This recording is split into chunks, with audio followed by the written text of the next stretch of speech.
এক পোলা হুম, এক মায়ের খুব ভালোবাসে, হুম, দুনিয়ায় আর কিছু চাই না মায়া ছাড়া। আচ্ছা। কিন্তু মায়া পোলাটারে পছন্দ করে না। ওহো।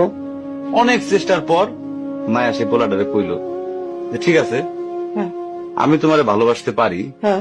আমার একটা জিনিস এনে দিতে হবে। কি রে? পোলাটা তখন কইল যে তোমারে পাওয়ার লিগা আমি দুনিয়ার যে কোনো জায়গা থেকে যে কোনো জিনিস এনে দিতে পারি। হ্যাঁ, হ্যাঁ। মায়েরা তখন কইল তুমি তোমার মায়ের কইলজাটা আমার আইনা দাও। কি মনে হয় না? কি গল্প শোনালি দিদু? পোলা তখন দৌড়াইতে দৌড়াইতে তার মায়ের কাছে গেল, হ্যাঁ, মারে যায় কইল হ্যাঁ, মা আমি একটা মায়ের ভালোবাসছি, আমি হ্যাঁ। তারে ছাড়া বাঁচুনি, হ্যাঁ। কিন্তু ওই মায়া আমার একটা জিনিস নিয়ে যাইতে কইছে, সেটা হলো তোমার কলিজা।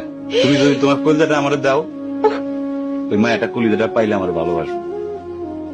মা তখন কইল তুই আমার একমাত্র বুকের ধন, তোর সুখের জন্য আমি সবকিছু করতে পারবো। পরে মা বুকটা ফাইরা কলিজাটা বাইর করে পোলার হাতে দিল। আহারে মা।